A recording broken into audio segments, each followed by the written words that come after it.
Hi, how's everyone doing out there? This is Marcus Thomas at Yellow Nation Motivation, and I just wanted to make a video to talk about what I read last night. I really enjoyed it. It was pretty much about this race we call life, and the topic is the start and the finish line is you. Okay, so see, this world is accepting of excuses. We must come to a point where we know where we are. And what I mean by that is, where are you in life? What are you focusing on?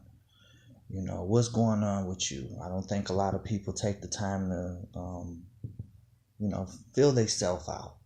And what I mean is, we must always take responsibility for where we are in life. I feel that is the only way to move forward with a clear path of where you are and where you're going. You see, because success and failure, it begins with you. you know you can take failure out of the equation, but it still starts with you. We can position ourselves, have all the tools in the world, but if we don't work, we'll never get there. It doesn't matter what benefits you end up with in life. If you don't work, it won't matter. Because if you notice, you know there's people around you, everywhere, and they'll make an excuse, and more dangerously, they'll make an excuse for you not being able to do something. They'll set circumstances up for you to make an excuse, and you'll be like, well, dang, well, yeah, you're right. How many times have people made excuses for you in life, and then you looked up and was like, yeah, you're right, that did happen to me, and before you know it, you're throwing this big pity party for yourself. I think that's really dangerous. Because think about it. If you ask someone about what's going on in their relationship, they'll always start with the other person. They're saying all they think is wrong with them, but at the same time minimizing what's wrong with them and the shortcomings that they have themselves. So I believe it starts with evaluating yourself first. That way you can take responsibility for where you are in life. See, because I feel like if you're the problem, then you're also the solution. And that's the most dangerous thing you can do, is be in a position where you need someone else to fix you before you can move forward. So see, you will never change or defeat some of your past struggles without taking responsibility. See, the world will not care how you've been victimized. It has no bearing on where you are in life. See, because there are people who have been through the same trials in life and they made it. See, their success is a rebuttal to your failure.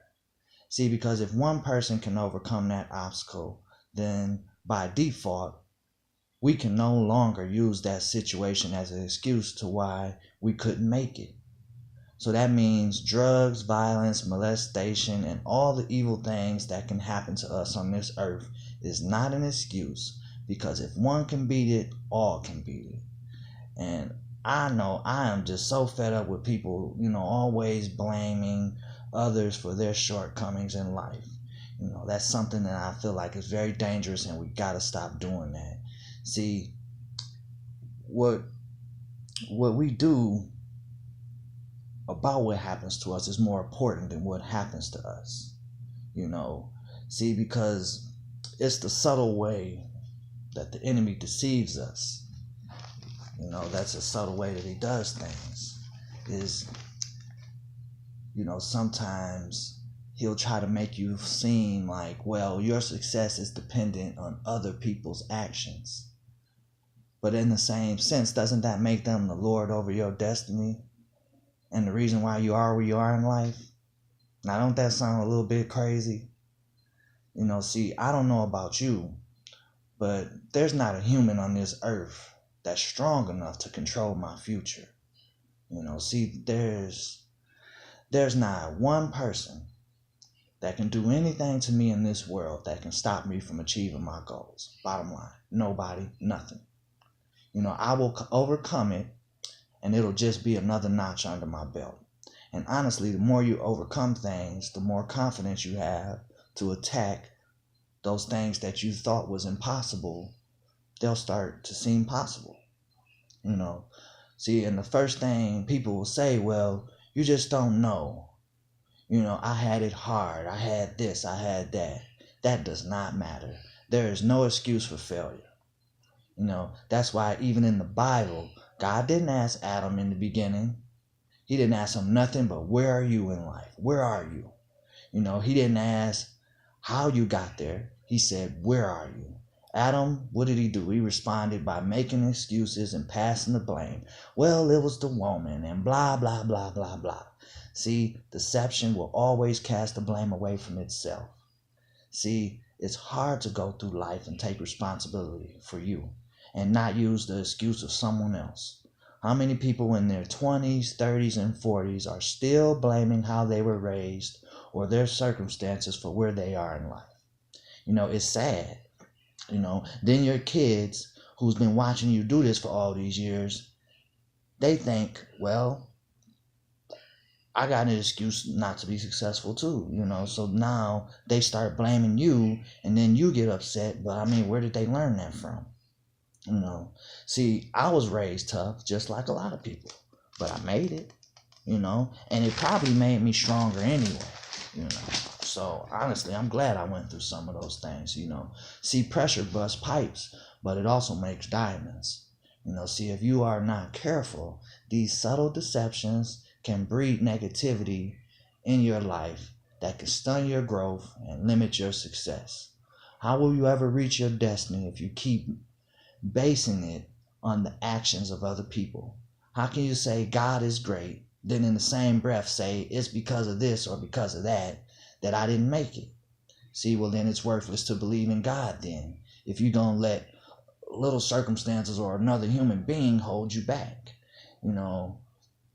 I believe that's an insult to God because you're telling him he's limited in his power, which I hope we all believe that's not true, So back to the first excuse, that we ever heard, God says, where art thou?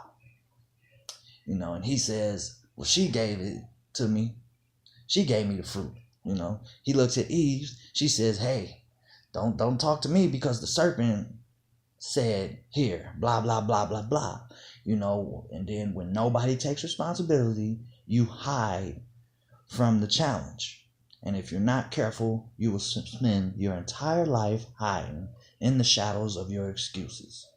See, it's very subtle things that will happen to you. I'm too old, for this, or I'm too, fat, or I'm too skinny, or I'm too this, or I'm too that, or the color of my skin.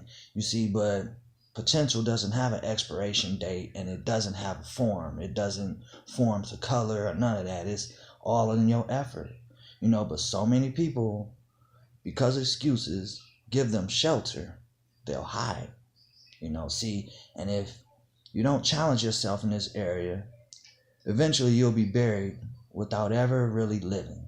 See, death is okay with me. I'm okay with dying, but just as long as I live first, I better live first, See, most people forget we have a great gift. We are alive.